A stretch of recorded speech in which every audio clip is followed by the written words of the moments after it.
Hello, everybody. How we doing today? Welcome back. Thank you for joining me again today.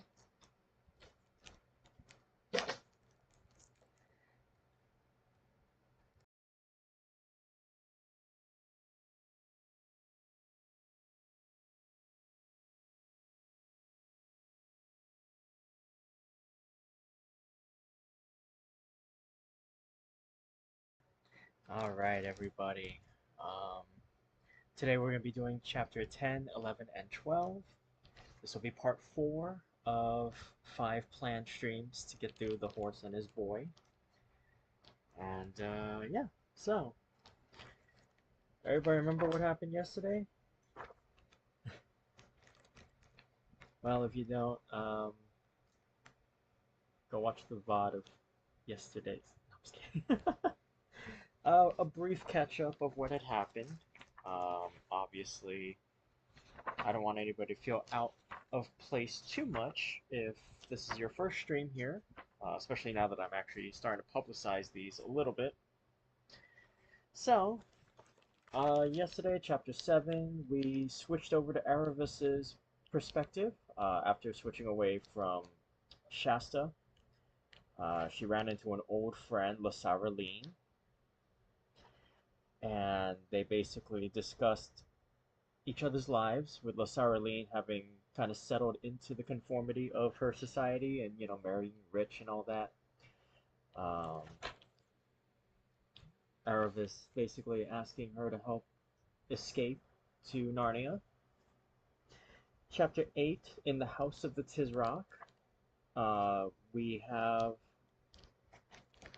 Aravis and Lasaraline trapped in a room while they were trying to make their escape because the Grand Vizier, Prince Rabadash, and the Tizrock, basically 3 of the most prominent political figures in this country, came into the room and started discussing plans, with Prince Rabadash planning to take the nearby country of Anvard to use as a base to launch an attack against Narnia, with the goal of basically capturing Susan and forcibly marrying her. After that, chapter 9 was, now that they know about this plan, Aravis decided to leave even faster and reunite with Bree, Wynn, and Shasta and make their travel according to the plans, or the route that Shasta had heard from, uh, I forget the character's name. It's this Raven guy. Salopad, the Raven. They took this long, arduous path through the desert, ended up in a nice little cave, began making their way to try to get to Narnia before Rabadash, or at least to Anvard. And so that's your quick catch up. So now, chapter 10, The Hermit of the Southern March.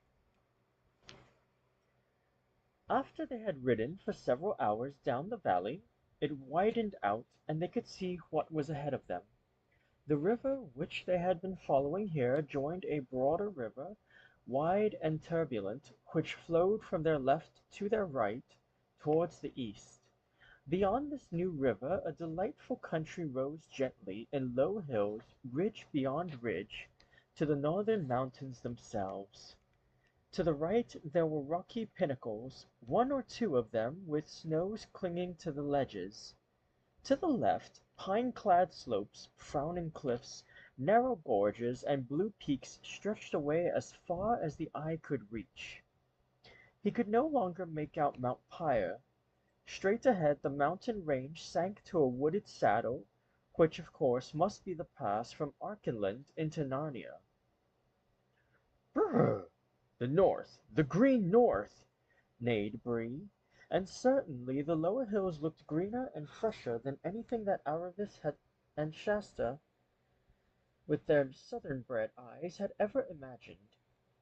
Spirits rose as they clattered down to the water's meet of the 2 rivers. The eastern flowing river, which was pouring from the higher mountains at the western end of the range, was far too swift and too broken with rapids for them to think of swimming it, but after some casting about up and down the bank, they found a place shallow enough to wade. The roar and clatter of water, the great swirl against the horses' fetlocks, the cool, stirring air, and the darting dragonflies filled Shasta with a strange excitement. "Friends, we are in Archenland," said Bree proudly as he splashed and churned his way out on the northern bank. "I think that river we've just crossed is called the Winding Arrow." I hope we're in time, murmured Wynne. Then they began going up slowly and zigzagging a great deal, for the hills were steep. It was all open park-like country with no roads or houses in sight. Scattered trees, never thick enough to be a forest, were everywhere. Shasta, who had lived all his life in an almost treeless grassland, had never seen so many or so many kinds.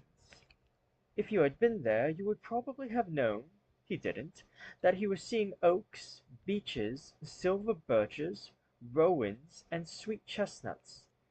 Rabbits scurried away in every direction as they advanced, and presently they saw a whole herd of fallow deer making off among the trees. Isn't it simply glorious?" said Aravis. At the first ridge Shasta turned in the saddle and looked back. There was no sign of Tashbaan. The desert, unbroken except by the narrow green crack which they had traveled down, spread to the horizon. "Hullo!" he said suddenly. "What's that?" "What's what?" said Bree, turning round. Wynne and Aravis did the same. "That," said Shasta, pointing. "it looks like smoke. Is it a fire?" "Sandstorm, I should say," said Bree. "Not much wind to raise it," said Aravis. "Oh!" exclaimed Wynne. "Look! There are things flashing in it. Look, they're helmets and armor. And it's moving this way." "By Tash!" said Aravis. "It's the army. It's Rabadash." "Of course it is," said Wynne. "Just what I was afraid of. Quick! We must get to Anvard before it does." And without another word she whisked round and began galloping north. Bree tossed his head and did the same. "Come on, Bree, come on!" yelled Aravis over her shoulder. This race was very grueling for the horses. As they topped each ridge, they found another valley and another ridge beyond it, and though they knew they were going in more or less the right direction, no one knew how far it was to Anvard. From the top of the second ridge Shasta looked back again. Instead of a dust cloud well out in the desert he now saw a black moving mass, rather like ants, on the far bank of the Winding Arrow. They were doubtless looking for a ford. "They're on the river!" he yelled wildly. "Quick! Quick!" shouted Aravis. "We might as well not have come at all if we don't reach Anvard in time. Gallop, Bree! Gallop, remember! You're a war horse!" It was all Shasta could do to prevent himself from shouting out similar instructions, but he thought, "The poor chap's doing all he can already," and held his tongue. And certainly both horses were doing, if not all they could, all they thought they could, which is not quite the same thing. Bree had caught up with Wynne, and they thundered side by side over the turf. It didn't look as if Wynne could possibly keep it up much longer. At that moment everyone's feelings were completely alerted by a sound from behind. It was not a sound they had been expecting to hear. The noise of hooves and jingling armor, mixed perhaps with calamine battle cries. Yet Shasta knew it at once. It was the same snarling roar he had heard that moonlit night when they first met Aravis and Wynne. Bree knew it too. His eyes gleamed red, and his ears lay flat back on his skull, and Bree now discovered that he had not really been going quite as fast, not quite as fast, as he could. Shasta felt the change at once. Now they were really going all out. In a few seconds they were well ahead of Win. It's not fair, thought Shasta. I did think we'd be safe from lions here. He looked over his shoulder. Everything was only too clear. A huge, tawny creature, its body low to the ground, like a cat, streaking across the lawn to a tree when a strange dog has got into the garden, was behind them, and it was nearer every second and half second. He looked forward again and saw something which he did not take in or even think about. Their way was barred by a smooth green wall about 10 feet high. In the middle of that wall there was a gate, open. In the middle of the gateway stood a tall man dressed down to his bare feet in a robe colored like autumn leaves, leaning on a straight staff. His beard fell almost to his knees. Shasta saw all this in a glance and looked back again. The lion had almost got wind now. It was making snaps at her hind legs, and there was no hope now in her foam-flecked, wide-eyed face. Stop! Bellowed Shasta in Bree's ear. Must go back! Must help! Bree always said afterwards that he never heard or never understood this, and as he was in general a very truthful horse, we must accept his word. Shasta slipped his feet out of the stirrups, slid both his legs over on the left side, hesitated for one hideous hundredth of a second, and jumped. It hurt horribly and nearly winded him, but before he knew how it hurt him, he was staggering back to help Aravis. He had never done anything like this in his life before and hardly knew why he was doing it now. One of the most terrible noises in the world, a horse's scream, broke from Wind's lips. Aravis was stooping low over Wind's neck and seemed to be trying to draw her sword, and now all three, Aravis, Wind, and the lion, were almost on top of Shasta. Before they reached him, the lion rose on its hind legs, larger than you would have believed a lion could be, and jabbed at Aravis with its right paw. Shasta could see all the terrible claws extended. Aravis screamed and reeled in the saddle. The lion was tearing her shoulders. Shasta, half mad with horror, managed to lurch toward the brute. He had no weapon, not even a stick or a stone. He shouted out idiotically at the lion as one would at a dog. Go home! Go home! For a fraction of a second he was staring right into its wide-opened, raging mouth. Then, to his utter astonishment, the lion, still on its hind legs, checked itself suddenly, turned head over heels, picked itself up, and rushed away. Here's an illustration of the riderless Bree making his way to the gate man, and Shasta, Aravis, and Win with the lion about to eat them.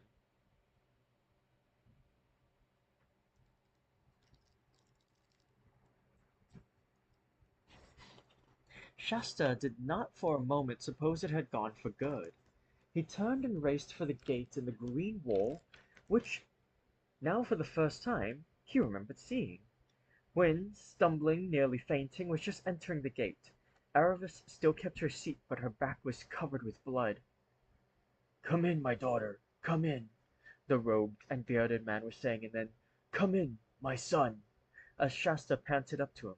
He heard the gate close behind him, and the bearded stranger was already helping Aravis off her horse. They were in a wide and perfectly circular enclosure protected by a high wall of green turf. A pool of perfectly still water, so full that the water was almost exactly level with the ground, lay before him. At one end of the pool, completely overshadowing it with its branches, there grew the hugest and most beautiful tree that Shasta had ever seen. Beyond the pool was a little low house of stone, roofed with deep and ancient thatch. There was a sound of bleating, and over at the far side of the enclosure there were some goats. The level ground was completely covered with the finest grass. "Are are are you," panted Shasta, "are you King Loon of Archenland?" The old man shook his head. "No," he replied in a quiet voice. "I am the hermit of the Southern March. And now, my son, waste no time on questions, but obey. This damsel is wounded. Your horses are spent. Rapidash is at this moment finding a ford over the winding arrow. If you run now without a moment's rest, you will still be in time to warn King Loon." Shasta's heart fainted at these words, for he felt he had no strength left, and he writhed inside at what seemed the cruelty and unfairness of the demand. He had not yet learned that if you do one good deed, your reward usually is to be set to do another, and harder and better one. But all he said out loud was, "Where is the king?" The hermit turned and pointed with his staff. "Look," he said, "there is another gate right opposite to the one you entered by. Open it and go straight ahead. Always straight ahead, over level or steep, over smooth or rough, over dry or wet. I know by my art that you will find King Loon straight ahead. But run, run, always run." Shasta nodded his head, ran to the northern gate, and disappeared beyond it. Then the hermit took Aravis, whom he had all this time been supporting with his left arm, and half led, half carried her into the house. After a long time he came out again. "Now, cousins," he said to the horses, "it is your turn." Without waiting for an answer, and indeed they were too exhausted to speak, he took the bridles and saddles off both of them. Then he rubbed them both down so well that a groom in a king's stable could not have done it better. "There, cousins," he said, "dismiss it all from your minds and be comforted. Here is water and there is grass. You shall have a hot mash when I have milked my other cousins, the goats." Sir, said Win, finding her voice at last, will the Turkina live? Has the lion killed her? "I who know many present things by my art," replied the hermit with a smile, "have yet little knowledge of things future. Therefore I do not know whether any man or woman or beast in the whole world will be alive when the sun sets tonight. But be of good hope. The damsel is likely to live as long as any of her age." When Aravis came to herself she found that she was lying on her face on a low bed of extraordinary softness, in a cool bare room with walls of undistressed stone. She couldn't understand why she had been laid on her face, but when she tried to turn and felt the hot, burning pains all over her back, she remembered and realized why. She couldn't understand what delightfully springy stuff the bed was made of because it was made of heather, which is the best bedding, and heather was a thing she had never seen nor heard of. The door opened and the hermit entered, carrying a large wooden bowl in his hand.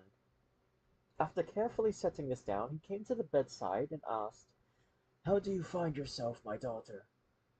My back is very sore, father, said Aravis, but there is nothing else wrong with me. He knelt beside her, laid his hand on her forehead, and felt her pulse. "There is no fever," he said. "You will do well. Indeed, there is no reason why you should not get up tomorrow. But now drink this." He fetched the wooden bowl and held it to her lips. Aravis couldn't help making a face when she tasted it, for goat's milk is rather a shock when you're not used to it. But she was very thirsty and managed to drink it all and felt better when she had finished. "Now, daughter, you may sleep when you wish," said the hermit, "for your wounds are washed and dressed, and though they smart, they are no more serious than if they had been the cuts of a whip. It must have been a very strange lion, for instead of catching you out of the saddle and getting his teeth into you, he has only drawn his claws across your back. 10 scratches, sore, but not deep or dangerous." I say, said Aravis, I have had luck. "Daughter," said the hermit, "I have now lived 109 winters in this world, and have never yet met any such thing as luck. There is something about all this that I do not understand, but if ever we need to know it, you may be sure that we shall." And what about Rapidash and his 200 horses? Said Aravis. "They will not pass this way, I think," said the hermit. "They must have found a ford by now well to the east of us. From there they will try to ride straight into Anvard." Poor Shasta, said Aravis. Has he far to go? Will he get there first? "There's good hope of it," said the old man. Aravis lay down again on her side this time and said, Have I been asleep for a long time? It seems to be getting dark. the hermit was looking out of the only window which faced north. "This is not the darkness of night," he said presently. "The clouds are rolling down from Stormness Head. Our foul weather always comes from there in these parts. There will be thick fog tonight." Next day, except for her sore back, Aravis felt so well that after breakfast, which was porridge and cream, the hermit said she could get up, and of course she at once went out to speak to the horses. The weather had changed, and the whole of that green enclosure was filled, like a great green cup, with sunlight. It was a very peaceful place, lonely and quiet. Quinn at once trotted over to Aravis and gave her a horse kiss. But where's Bree? Asked Aravis, when each had asked about after each other's health and sleep. Over there, Said Wynne, pointing with her nose to the far side of the circle. and I wish you'd come and talk to him. There's something wrong. I can't get a word out of him. They strode across and found Bree lying with his face toward the wall, and though he must have heard them coming, he never turned his head or spoke a word. Good morning, Bree, said Aravis. how are you this morning? Bree muttered something that no one could hear. The hermit says that Shasta probably got to King Loon in time, continued Aravis, so it looks as if all our troubles were over. Narnia at last, Bree, "I shall never see Narnia," said Bree in a low voice. aren't you well, Bree dear? said Aravis. Bree turned round at last, his face mournful as only a horse's can be. "I shall go back to Calaman," he said. What? said Aravis. Back to slavery? "Yes," said Bree. "Slavery is all I'm fit for. How can I ever show my face among the free horses of Narnia? I, who left a mare, and a girl, and a boy to be eaten by lions, while I galloped all I could to save my own wretched skin." We all ran as fast and as hard as we could, said Wynne. "Shasta didn't," snorted Bree. "At least he ran in the right direction. He ran back. And that is what shames me most of all.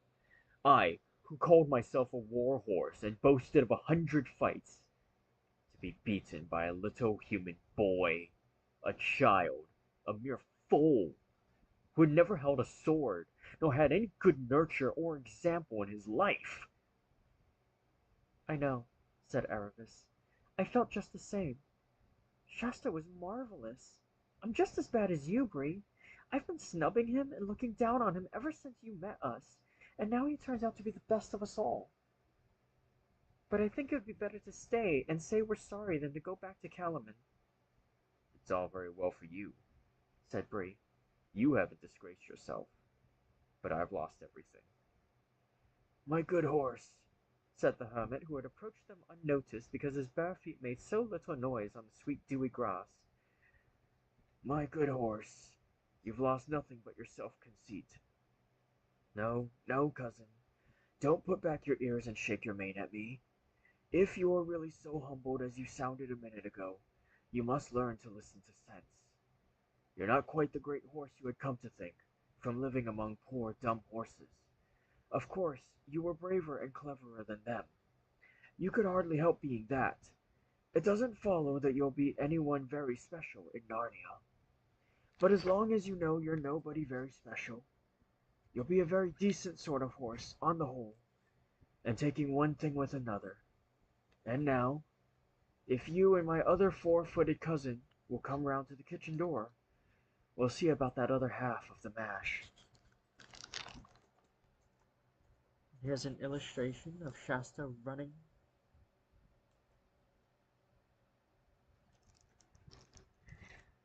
Chapter 11. The Unwelcome Fellow Traveler. When Shasta went through the gate he found a slope of grass and a little heather running running before him to some trees. He had nothing to think about now and no plans to make. He had only to run, and that was quite enough. His limbs were shaking, a terrible stitch was beginning in his side, and the sweat that kept dropping into his eyes blinded them and made them smart. He was unsteady on his feet too, and more than once he nearly turned his ankle on a loose stone. The trees were thicker now than they had yet been, and in the more open spaces there was bracken. The sun had gone in without making it any cooler. It had become one of those hot, gray days where there seemed to be twice as many flies as usual. Shasta's face was covered with them. He didn't even try to shake them off. He had too much else to do. Suddenly he heard a horn, not a great throbbing horn like the horns of Tashbaan, but a merry call. Toodle! Next moment he came out into a wide glade and found himself in a crowd of people. At last, at least, it looked a crowd to him. In reality there were about 15 or 20 of them, all gentlemen in green hunting dress, with their horses, some in the saddle and some standing by their horses' heads. In the center someone was holding the stirrup for a man to mount, and the man he was holding it for was the jolliest, fat, apple-cheeked, twinkling-eyed king you could imagine. As soon as Shasta came in sight this king forgot all about mounting his horse. He spread out his arms to Shasta, his face lit up, and he cried out in a great deep voice that seemed to come from the bottom of his chest. "Corin, my son, and on foot, and in rags? What?" Here's the picture of the gathering party.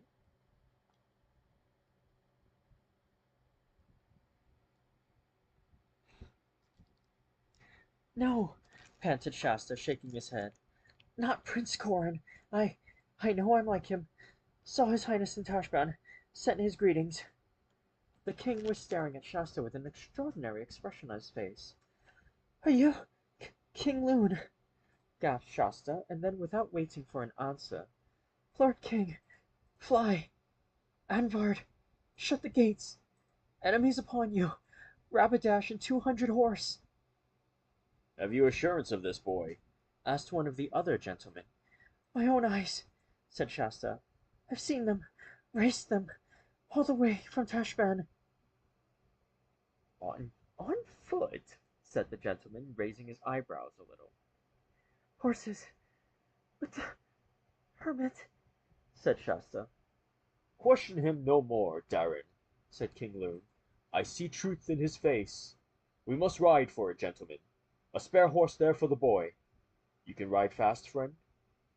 For answer Shasta put his foot in the stirrup of the horse which had been led towards him, and a moment later he was in the saddle. He had done it 100 times with Bree in the last few weeks, and his mounting was very different now from what it had been that first night, when Bree had said that he climbed up a horse as if he were climbing a haystack. He was pleased to hear the Lord Darin say to the king, "The boy has a true nobleman's seat, sire. I'll warrant there is noble blood in him." "His blood, eh? There's the point," said the king, and he stared hard at Shasta again with that curious expression, almost a hungry expression in his steady gray eyes. But by now the whole party was moving off at a brisk canter.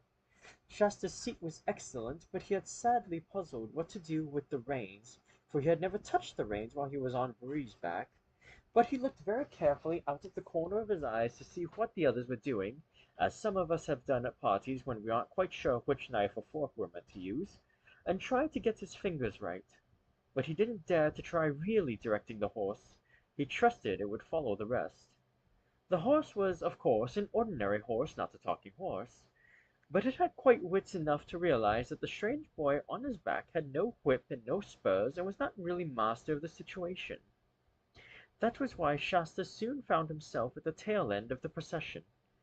Even so, he was going pretty fast.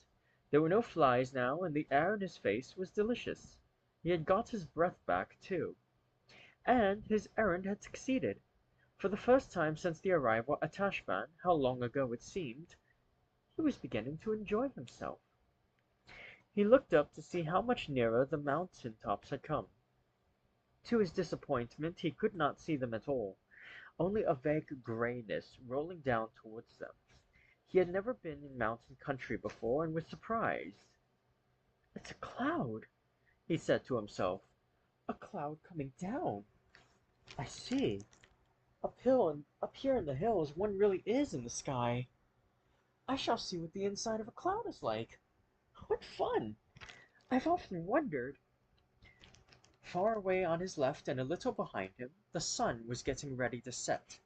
They had come to a rough kind of road by now and were making very good speed, but Shasta's horse was still the last of the lot. Once or twice when the road made a bend, there was now continuous forest on each side of it, he lost sight of the others for a second or two. Then they plunged into the fog, or else the fog rode over them. The world became gray. Shasta had not realized how cold and wet the inside of a cloud would be, nor how dark and gray, turning to black with alarming speed. Someone at the head of the column winded the horn every now and then, and each time the sound came from a little further off. He couldn't see any of the others now, but of course he'd be able to as soon as he got round the next bend. But when he rounded it he still couldn't see them. In fact, he could see nothing at all. His horse was walking now. "Get on, horse, get on," said Shasta. Then came the horn, very faint. Bree had always told him that he must keep his heels well turned out, and Shasta had got the idea that something very terrible would happen if he dug his heels into a horse's sides. This seemed to him an occasion for trying it. "Look here, horse," he said, "if you don't buck up, do you know what I'll do? I'll dig my heels into you. I really will."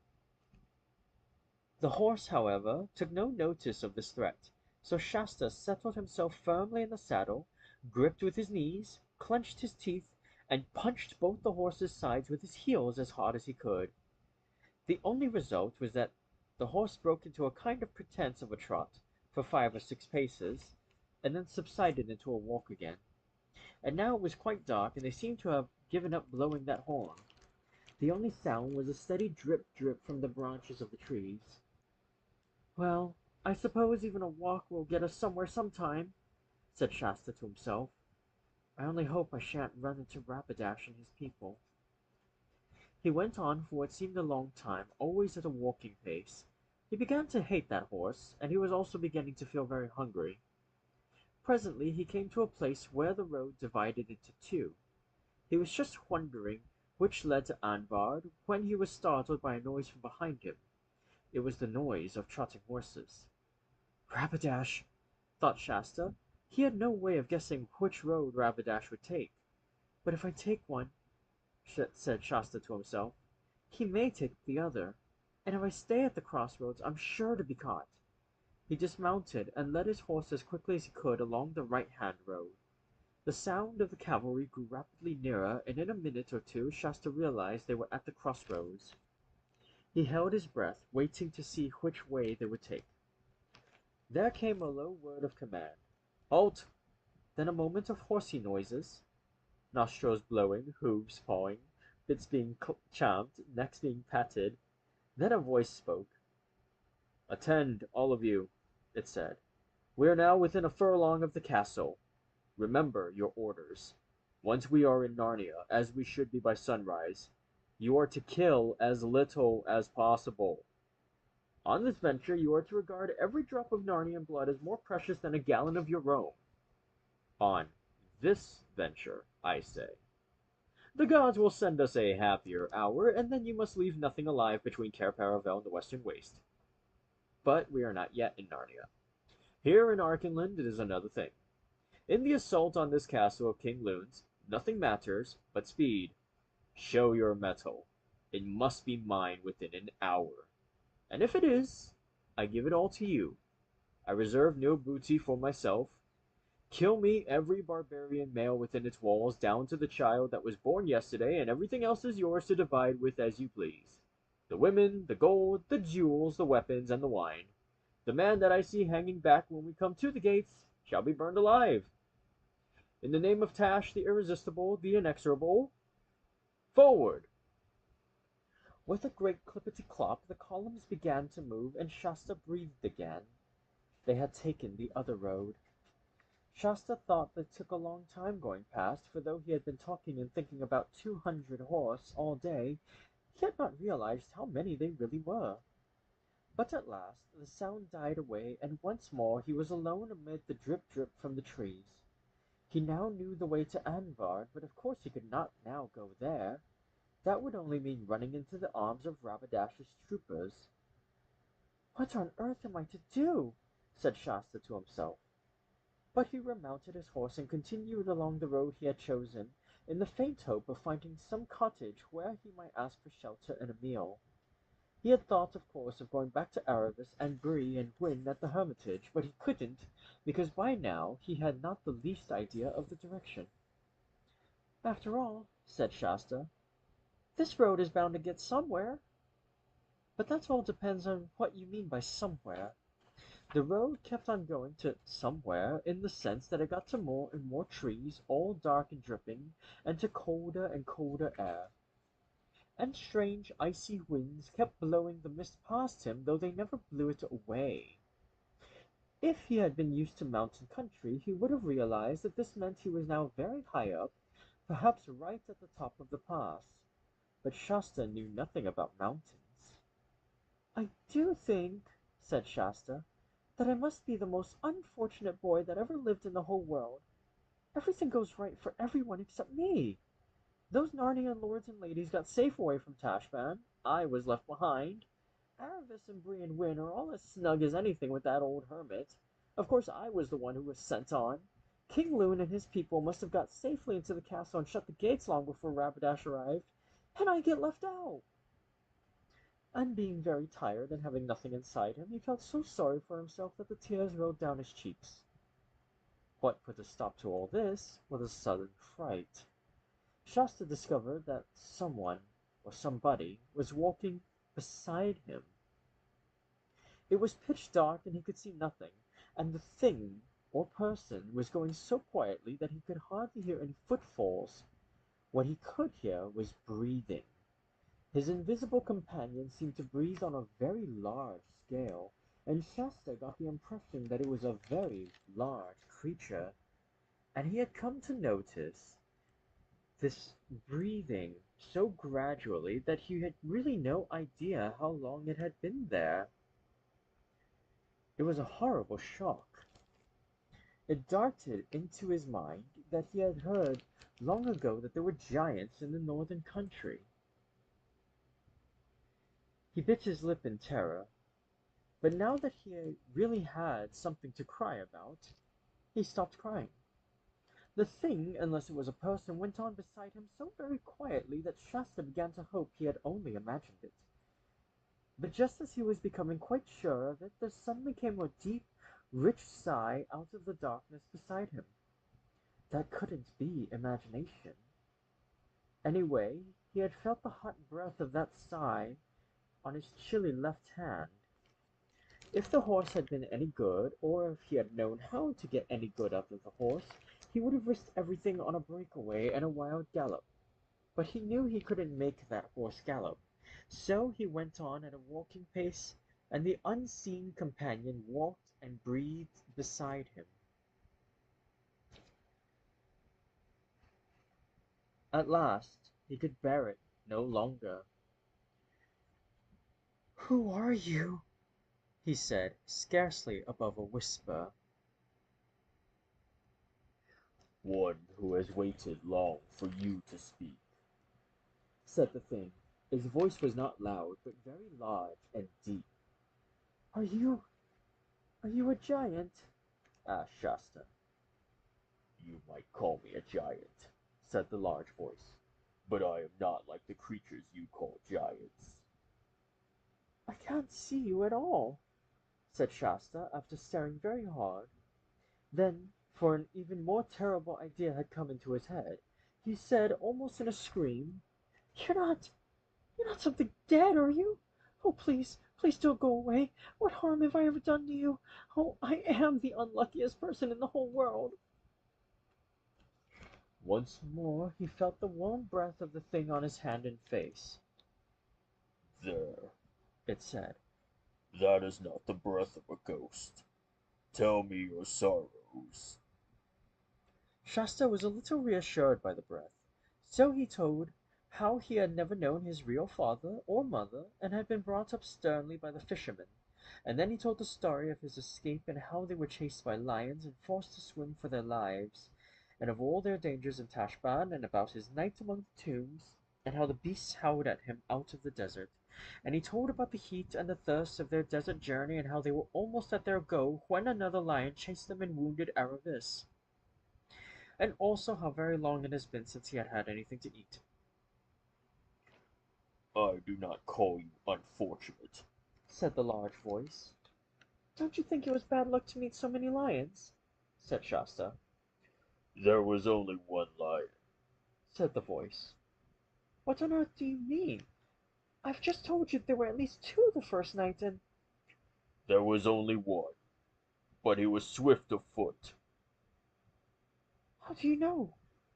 I was the lion.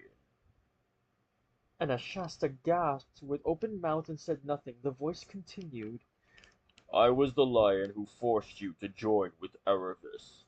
I was the cat who comforted you among the houses of the dead. I was the lion who drove the jackals from you while you slept. I was the lion who gave the horses the new strength of fear for the last mile so that you could reach King Loon in time. And I was the lion you do not remember who pushed the boat in which you lay, a child near death, so that it could come to shore where a man sat wakeful at midnight to receive you. Then it was you who wounded Aravis. It was I. But what for? Child, Said the voice. I am telling you your story, not hers. I tell no one any story but their own. Who are you? Asked Shasta. Myself. Said the voice, very deep and low so that the earth shook. And again, Myself. loud and clear and gay, and then the third time, Myself. whispered so softly you could hardly hear it, and yet it seemed to come from all round you as if the leaves rustled with it. Shasta was no longer afraid that the voice belonged to something that would eat him, nor that it was the voice of a ghost, but a new and different sort of trembling came over him. Yet he felt glad, too. The mist was turning from black to gray and from gray to white. This must have begun to happen some time ago, but while he had been talking to the thing, he had not been noticing anything else. Now the whiteness around him became a shining whiteness. His eyes began to blink. Somewhere ahead he could hear birds singing. He knew the night was over at last. He could see the mane and ears and head of his horse quite easily now. A golden light fell on them from the left. He thought it was the sun. He turned and saw pacing beside him, taller than the horse, a lion. The horse did not seem to be afraid of it, or else could not see it. It was from the lion that the light came. No one ever saw anything more terrible or beautiful. Luckily, Shasta had lived all his life too far south in Kalaman to have heard the tales that were whispered in Tashbaan about a dreadful Narnian demon that appeared in the form of a lion. And of course he knew none of the true stories about Aslan, the great lion, the son of the Emperor Oversea, the king above all high kings in Narnia. But after one glance at the lion's face he slipped out of the saddle and fell at its feet. He couldn't say anything, but then he didn't want to say anything, and he knew that he needn't say anything. The High King above all kings stooped towards him. Its mane, and some strange and solemn perfume that hung about the mane, was all round him. It touched his forehead with its tongue. He lifted his face, and their eyes met. Then instantly the pale brightness of the mist and the fiery brightness of the lion rolled themselves together into a swirling glory and gathered themselves up and disappeared. He was alone with the horse on a grassy hillside under a blue sky, and there were birds singing. Before I start chapter 12, I'm going to take a quick break for some water for my voice. I'll be right back. Hang tight, everybody.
I'm back.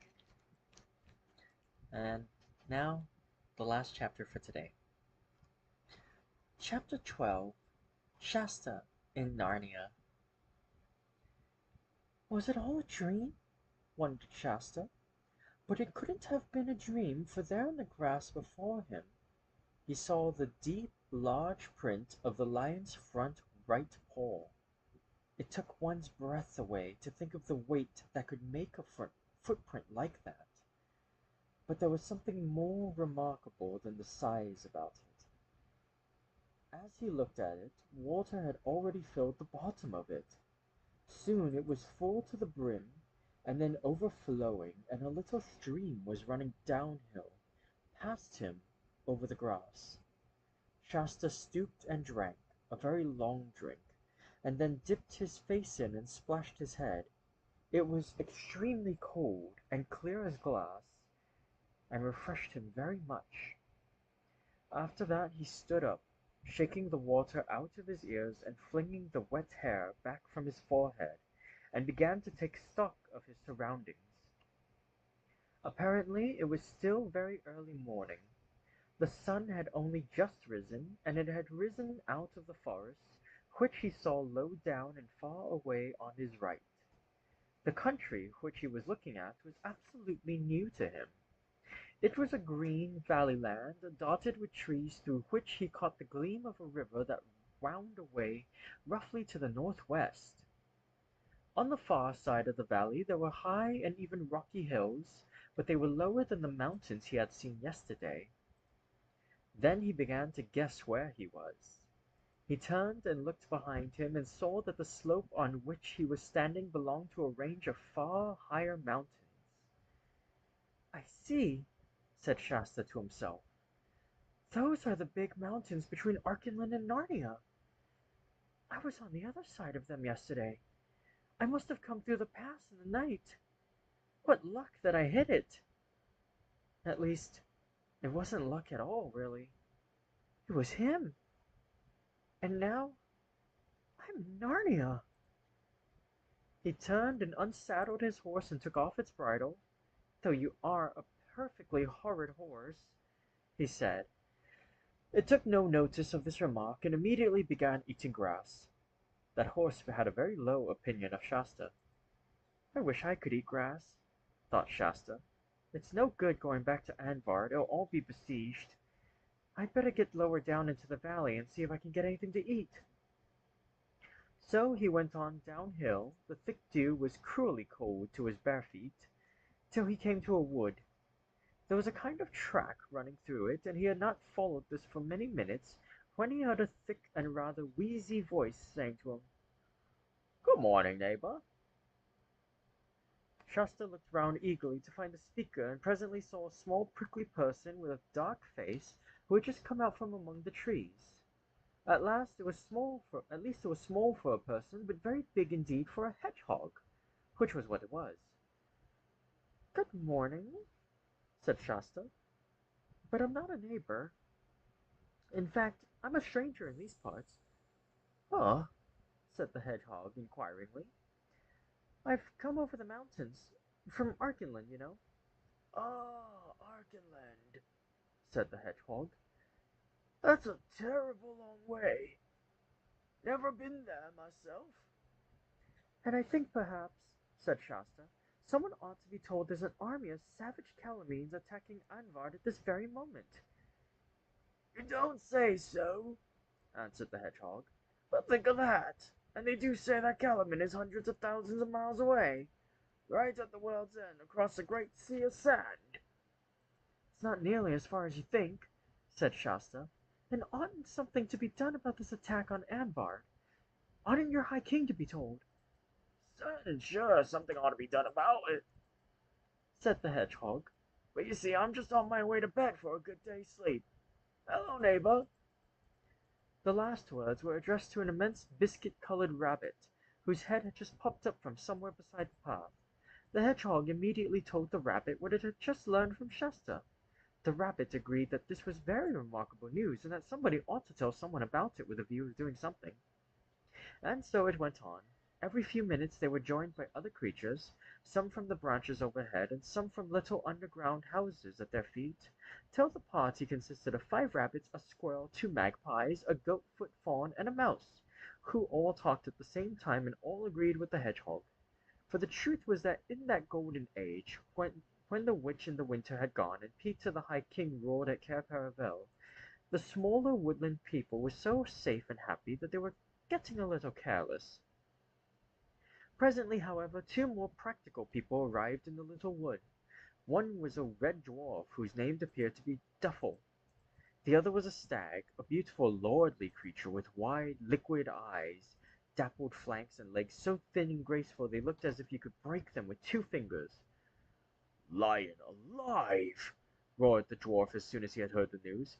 And if that's so, why are we all standing still chattering? Enemies at Anvard!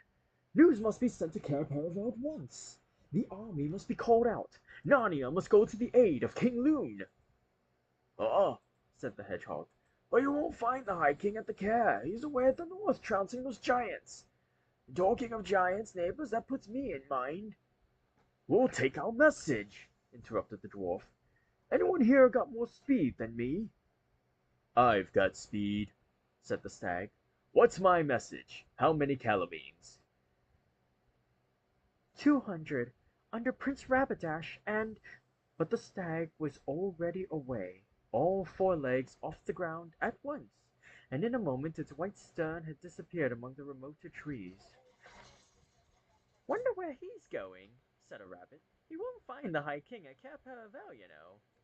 He'll find Queen Lucy, said Duffel. And then, hello, what's wrong with the human? Looks pretty green. Why, I do believe it's quite faint. Perhaps it's mortal hungry. When did you last have a meal, youngster? "Yesterday morning," said Shasta weakly. Come on then, come on, said the dwarf, at once throwing his thick little arms round Shasta's waist to support him. Why, neighbors, we ought all to be ashamed of ourselves. You come with me, lad. Breakfast, better than talking. With a great deal of bustle, muttering reproaches to itself, the dwarf half led and half supported Shasta at a great speed further into the wood and a little downhill. It was a longer walk than Shasta wanted at that moment, and his legs had begun to feel very shaky before they came out from the trees onto bare hillside. There they found a little house with a smoking chimney and an open door, and as they came to the doorway, Duffel called out, "Hey, brothers, a visitor for breakfast!" And immediately, mixed with a sizzling sound, there came to Shasta a simply delightful smell. It was one he had never smelled in his life before, but I hope you have. It was, in fact, the smell of bacon and eggs and mushrooms all frying in a pan. Mind your head, lad, said Duffel a moment too late, for Shasta had already bashed his forehead against the low lintel of the door. Now, continued the dwarf, sit you down. Table's a bit low for you, but then the stool's low too. That's right. And here's porridge, and here's a jug of cream, and here's a spoon. By the time Shasta had finished his porridge, the dwarf's two brothers, whose names were Rogan and Bricklethumb, were putting the dish of bacon and eggs and mushrooms, and the coffee pot and the hot milk and the toast on the table. It was all new and wonderful to Shasta, for Calamine food is quite different. He didn't even know what the slices of brown stuff were, for he had never seen toast before. He didn't know what the yellow soft thing they smeared on their toast was, because in Calamine you nearly always get oil instead of butter. And the house itself was quite different from the dark, frowsty, fish-smelling hut of Arshish, and from the pillared and carpeted halls in the palaces of Tashbaan. The roof was very low, and everything was made of wood, and there was a cuckoo clock, and a red and white checked tablecloth, and a bowl of wildflowers, and little white curtains on the thick-paned windows. It was also rather troublesome having to use dwarf cups and plates and knives and forks. This meant that helpings were very small, but then there were a great many helpings, so that Shasta's plate or cup was being filled every moment, and every moment the dwarfs themselves were saying, "Butter, please," or "Another cup of coffee," or "I'd like a few more mushrooms," or "What about frying another egg or so?" And when at last they had all eaten as much as they could possibly, the three dwarfs drew lots for who would do the washing up, and Rogan was the unlucky one. Then Duffel and Bricklethumb took Shasta outside to a bench which ran against the cottage wall, and they all stretched out their legs and gave a great sigh of contentment. And the two dwarfs lit their pipes. The dew was off the grass now, and the sun was warm. Indeed, if there hadn't been a light breeze, it would have been too hot. "Now, stranger," said Duffel, "I'll show you the lie of the land. You can see nearly all South Narnia from here, and we're rather proud of the view. Right away on your left, beyond those near hills, you can just see the western mountains, and that round hill away on your right is called the Hill of the Stone Table. Just beyond—" But at that moment he was interrupted by a snore from Shasta, who, what with his night's journey and his excellent breakfast, had gone fast asleep. The kindly dwarfs, as soon as they noticed this, began making signs to each other not to wake him, and indeed did so much whispering and nodding and getting up and tiptoeing away that they certainly would have waked him if he had been less tired. He slept pretty well nearly all day, but woke up in time for supper. The beds in that house were all too small for him, but they made him a fine bed of heather on the floor, and he never stirred nor dreamed all night. Next morning they had just finished breakfast when they heard a shrill, exciting sound from outside. "Trumpets!" said all the dwarfs, as they and Shasta all came running out. The trumpets sounded again, a new noise to Shasta, not huge and solemn like the horns of Tashbaan, nor gay and merry like King Loon's hunting horn, but clear and sharp and valiant. The noise was coming from the woods to the east, and soon there was a noise of horse hoofs mixed with it. A moment later the head of the column came into sight. First came the Lord Peregrine on a bay horse carrying the great banner of Narnia, a red lion on a green ground. Shasta knew him at once. Then came three people riding abreast, two on great chargers and one on a pony.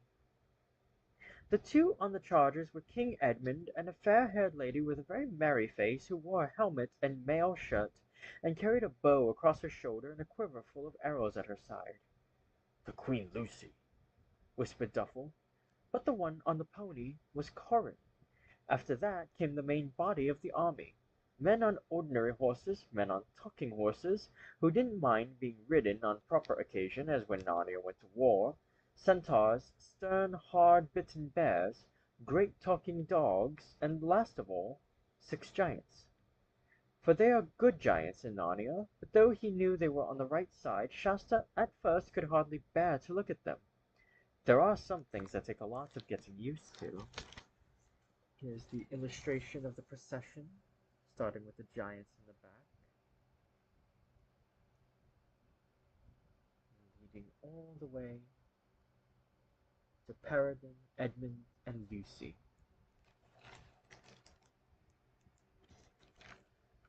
Just as the king and queen reached the cottage and the dwarfs began making low bows to them, King Edmund called out, "Now, friends, time for a halt and a morsel." And at once there was a great bustle of people dismounting and haversacks being opened and conversation beginning, when Karl came running up to Shasta and seized both his hands and cried, "What, you here? So you got through all right? I am glad. Now we shall have some sport. And isn't it luck? We only got into harbor at Cape yesterday morning, and the very first person who met us was Shirley the stag with all this news of an attack on Anvard. Don't you think—" "Who is your highness's friend?" said King Edmund, who had just got off his horse. "Don't you see, sire?" said Corin. "It's my double, the boy you mistook me for, a Tashbaan." "Why, so he is your double!" exclaimed Queen Lucy. "As like as two twins! This is a marvelous thing." "Please, your majesty," said Shasta to King Edmund, "I was no traitor, really I wasn't, and I couldn't help hearing your plans, but I'd have never dreamed of telling them to your enemies." "I know now that you were no traitor, boy," said King Edmund, laying his hand on Shasta's head. "But if you would not be taken for one another time, try not to hear what's meant for other ears. But all's well." After that there was so much bustle and talk and coming and going that Shasta for a few minutes lost sight of Corin and Edmund and Lucy. But Corin was the sort of boy whom one is sure to hear of pretty soon, and it wasn't very long before Shasta heard King Edmund saying in a loud voice, "By the lion's mane, Prince, this is too much. Will your highness never be better? You are more of a heart-scald than our whole army together. I'd as lief have a regiment of hornets in my command as you." Shasta wormed his way through the crowd and there saw Edmund looking very angry indeed, Corin looking a little ashamed of himself, and a strange dwarf sitting on the ground making faces. A couple of fawns had apparently just been helping it out of its armor. "If I had but my cordial with me," Queen Lucy was saying, "I could soon mend this, but the High King has so strictly charged me not to carry it commonly to the wars, and to keep it only for great extremities." What had happened was this. As soon as Corin had spoken to Shasta, Corin's elbow had been plucked by a dwarf in the army called Thornbutt. "What is it, Thornbutt?" Corin had said. Your royal highness," said Thornbutt, drawing him aside, "our march today will bring us through the pass and right to your royal father's castle. We may be in battle before night." "I know," said Corin. "Isn't it splendid?" "Splendid or not," said Thornbutt, "I have the strictest orders from King Edmund to see to it that your highness is not in the fight. You will be allowed to see it, and that's treat enough for your highness's years." "Oh, what nonsense!" Corin burst out. "Of course I'm going to fight. Why, the Queen Lucy's going to be with the archers." "The Queen's Grace will do as she pleases," said Thornbutt, "but you are in my charge.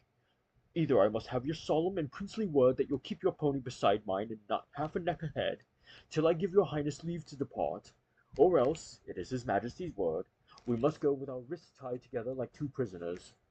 "I'll knock you down if you try to bind me," said Corin. "I'd like to see your highness do it," said the dwarf. That was quite enough for a boy like Corin, and in a second he and the dwarf were at it, hammer and tongs.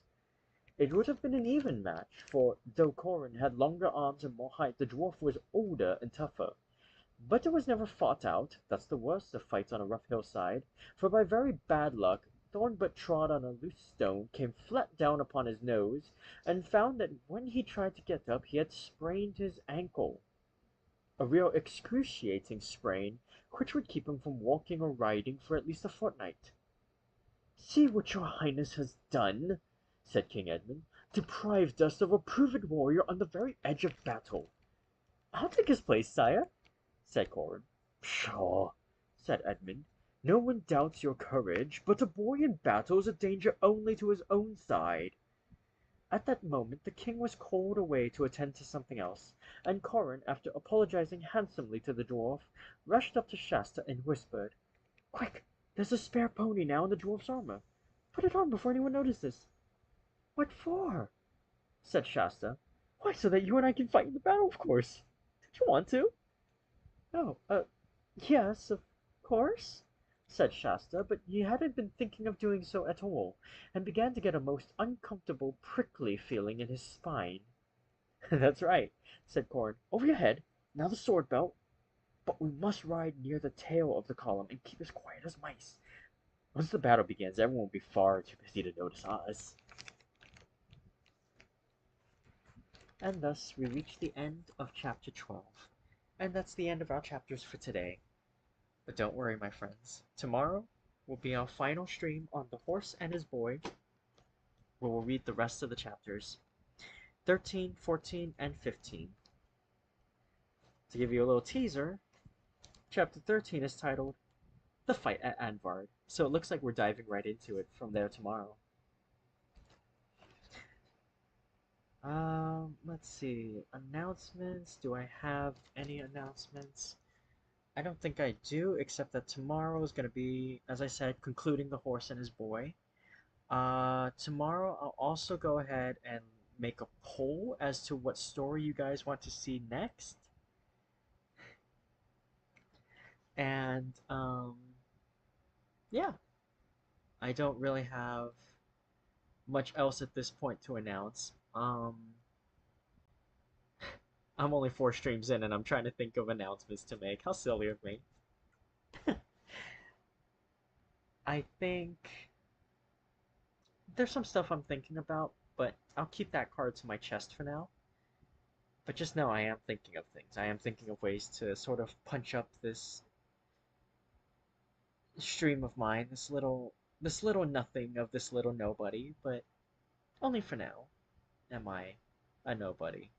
We'll see where it goes from there, but I hope that this first week, almost week, of listening to me just sort of read and sort of audiobook dramatic whatever. I guess you could almost call this a radio play. Yeah, you know what?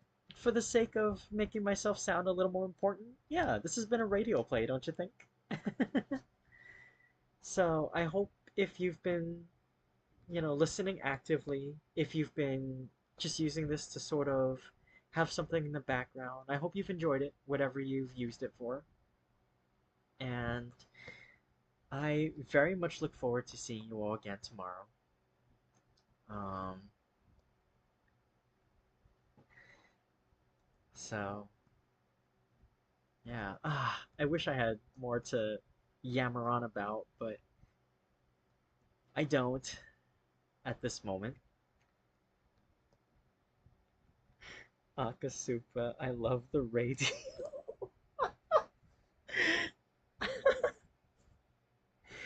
Oh, oh, you know how much I love using name puns. Ah, you're the best. Um, I want to have more to just chatter about. I like just talking to you guys, but for now, I don't.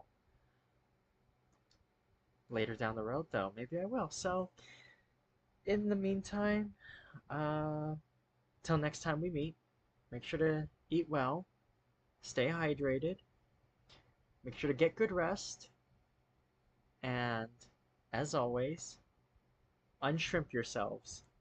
Make sure to check that posture and take good care of yourselves. Be kind to yourselves and be excellent to each other, and I'll see you next time. Until then, this is Radiance VA signing out. Have a radiant rest of your day. Goodbye.